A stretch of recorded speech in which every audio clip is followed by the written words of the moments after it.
problem छैन तर उहाँहरूले चाहिँ मलाई ब्लक चाहिँ गर्नु हुँदो रहेछ आई डोन्ट नो वाइ किन ब्लक गर्नु भएको मलाई यहाँ म मेरो बुढाको अकाउन्टबाट हेर्नु पर्छ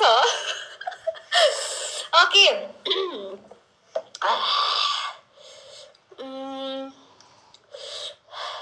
ल म हेर्छु है त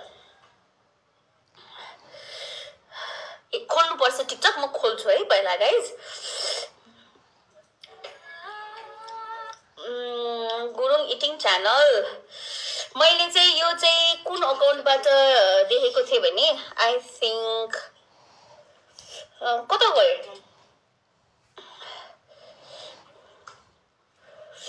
लु हेर्नु गुरुङ इटिङ च्यानल भनेर कतिवटा छ यहाँ हेर्नुहोस् त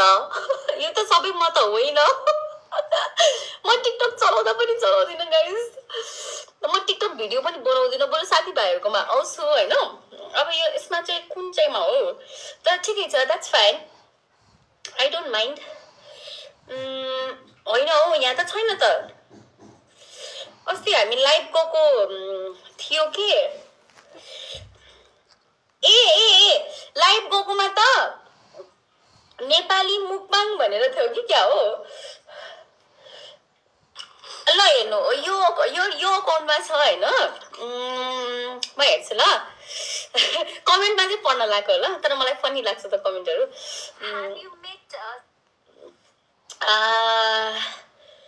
त्यो लुगा भन्दा अर्को लुगा छैन कि क्या हो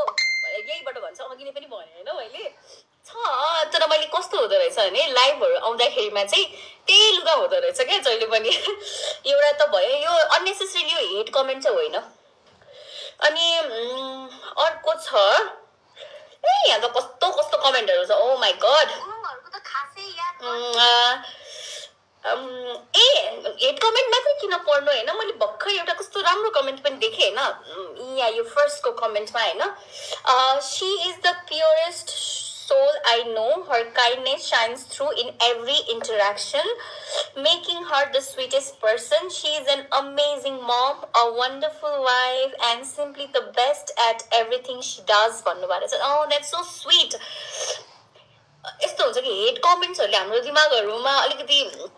हुन्छ नि प्रेसर पारिरहेको हुन्छ समटाइम्स होइन म भन्दिनँ कि it doesn't effect me effect हुन्छ तर म सकेसम्म ओभरकमै गर्ने हुन्छ म हाँसो पनि लाग्छ हेट कमेन्टहरू हेर्दाखेरि तर समटाइम्स कहिलेकाहीँ हेट कमेन्टहरू यस्तो खालको हेट कमेन्टहरू हुन्छ कि त्यो इग्नोरै गर्न नसक्ने टाइपको पनि हुन्छ होइन अनि त्यस्तो बेलामा चाहिँ यस्तो खालको कमेन्टहरू देख्यो भने चाहिँ मनलाई एकदम शान्ति हुन्छ at least there is a person जसले चाहिँ एकदमै माया गर्नु हुँदो रहेछ होइन भनेर त्यो हुन्छ कि फिल हुन्छ सो आइएम ट्रुली ग्ल्याड उहाँहरू जस्तो भ्युअर्स पनि हुनुहुन्छ यति धेरै माया सपोर्ट दिनुभएको छ I'm so thankful thank you so much big heart to you अब म फेरि कस्तो लाडे पल्टेर बोलेको नभन्नु होला है